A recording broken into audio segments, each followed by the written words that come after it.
Halo teman-teman semuanya, gimana kabarnya? Sehat semuanya ya? Oke, dalam video kali ini, karena sudah lama banget ya saya kayaknya nggak share video.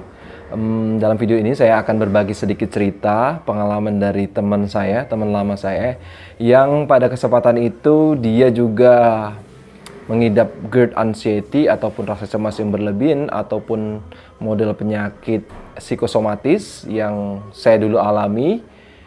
Namun, alhamdulillah, puji syukur, puji Tuhan, beliau sekarang sudah bisa beraktivitas seperti sedia kala, sudah sembuh total dan bisa melakukan aktivitas yang seperti biasanya. Cerita kali ini kisah nyata ya teman-teman semuanya ya. Saya tidak sebutkan nama lengkapnya, saya kasih inisial saja. Namanya itu R, jadi dia itu orang Bandung ya teman-teman semuanya ya. Jadi beliau pada waktu itu menikahlah ya, singkat ceritanya, beliau itu menikahlah dengan kalau nggak salah seorang gadis ya, orang Jawa Tengah ya. Nah, mereka itu menikah, kemudian di awal pernikahan itu oke lah mereka happy. Tapi di sini layaknya seperti pasangan yang baru menikah ya teman-teman, namanya juga baru menikah. Kadang kan problematika yang ada dalam kehidupan mereka, kita semua itu kan ya masih menikah, artinya masih merintis ya baru. Jadi mereka ini tinggal bersama dengan keluarganya karena yang perempuan ini merupakan salah satu anak anak ragil gitu ataupun anak yang paling akhir dalam keluarganya. Jadi mereka itu tinggal bersama keluarganya lah di situ. Nah, uniknya, faktanya, mungkin ini juga terjadi di beberapa keluarga ya teman-teman ya. Mereka itu tinggal dalam keluarga tersebut karena mereka masih baru dan singkat cerita mereka lah usaha gitu kan ya, usaha. Namun ya selang beberapa bulan karena itu sebelumnya teman saya ini guru ya teman-teman ya.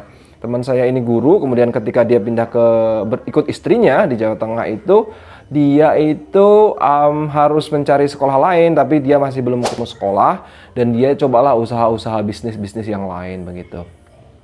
Nah, masalah ini terjadi dalam keluarga, jadi begitu. Inisial R ini udah berapa bulan tinggal di situ, karena di situ juga tidak hanya satu keluarga yang tinggal, jadi dia itu saudara dari kakaknya yang perempuan ini ya teman-teman ya. Saudara dari kakak yang perempuan ini dia itu sering semacam memberi masukan gitu kan. Tapi kan namanya orang berkeluarga ya, masukannya kan berbeda gitu ya.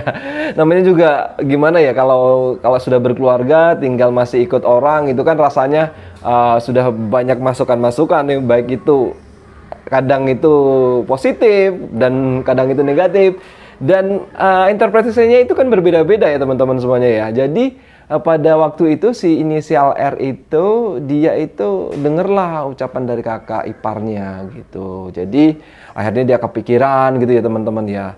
Karena dia juga belum punya usaha yang matang di situ kan di Jawa Tengah gitu. Jadi dia itu merasa saya kok nggak enak dia tinggal di sini. Begitu ya teman-teman. Jadi merasa, jadi membuat dia itu terfikirkan. Nah, lama-lama dari pikiran itu, ya sambil dia usahanya waktu itu dia kalau nggak salah dia jualan gorengan ya teman-teman ya.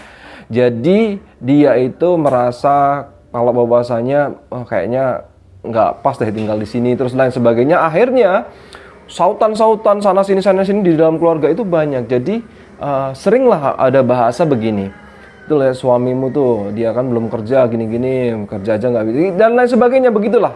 Akhirnya suara itu sampailah ke ini. Jadi si istrinya ini terprovokasi gitu ya teman-teman ya.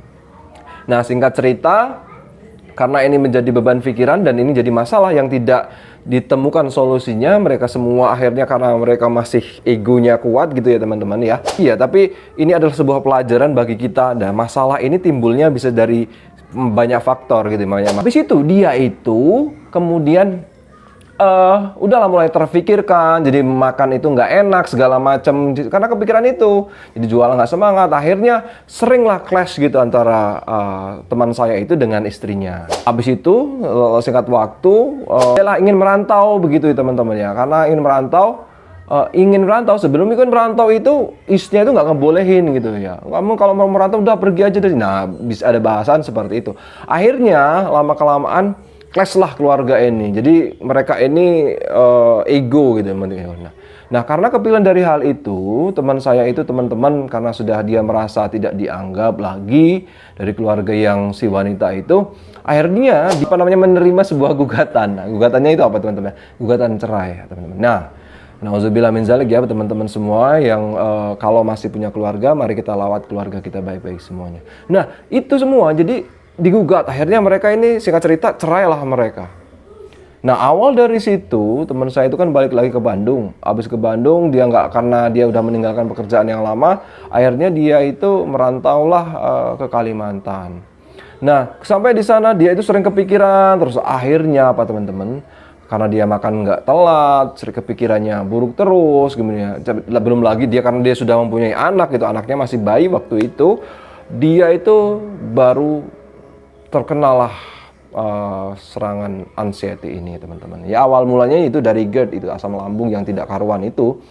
Jadi awalnya itu dari pikiran itu tidak ada masalah yang bertubi-tubi, tidak tahu jalan keluarnya, kemudian meledaklah di situ, akhirnya nggak suka telat makan dan lain sebagainya, hidupnya nggak teratur. Jadi akhirnya dia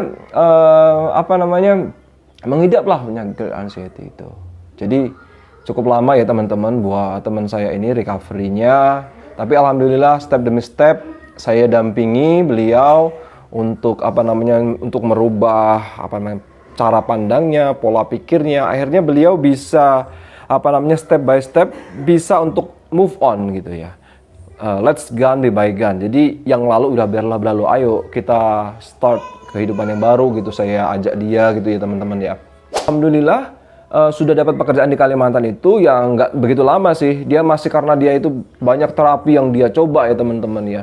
Dari segala macam, dia itu pokoknya mencoba berbagai macam cara untuk sembuh gitu ya teman ya. Tapi qadarullah dia masih belum menemukan cara yang tepat, yang sesuai. Akhirnya dia itu ketemu saya dan saya ajak dia termotivasi gitu kan, motivasi segala macam. Singkat cerita, udah bro, pokoknya gini aja, sekarang udah start new life aja. Nah akhirnya dia balik lagi dari Kalimantan, karena dia nggak betah, karena dia sakit itu, akhirnya balik lagi lah ke Bandung.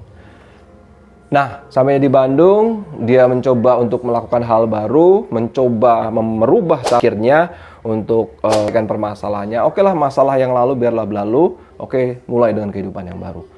Nah, semenjak dari itu, kemudian saya sering kasih masukan-masukan, ya intinya masukan positif ya, untuk merubah dirinya. Dan kita tuh harus kuat menghadapi cobaan gitu. Artinya masalah ini, setiap masalah pasti ada jalan keluarnya. Dan qadarullah, sekarang ya teman-teman, teman saya itu sudah sembuh ya teman-teman ya. Jadi dia dari berbagai masalah-masalah yang bertubi. Karena beliau mau ataupun mampu untuk merubah mindsetnya ataupun pikirannya ini untuk menjadi positif. Jadi begitu ya teman-teman. Pelajaran yang bisa diambil dalam cerita singkat saya kali ini adalah, teman-teman kalau mau sembuh, hal yang pertama harus dirubah itu adalah mindsetnya terlebih dahulu atau pikirannya.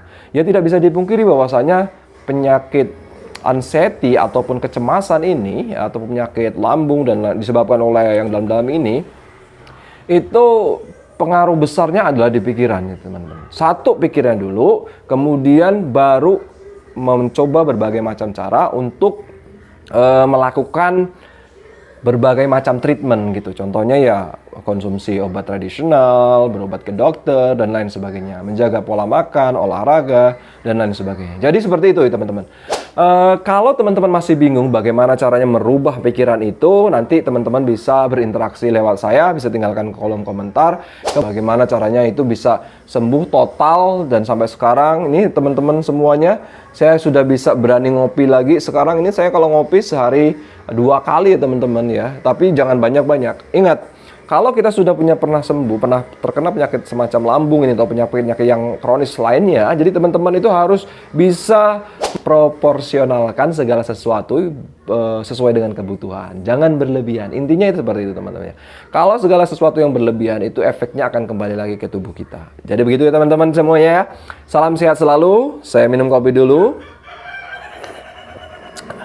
Alhamdulillah, puji syukur, puji Tuhan.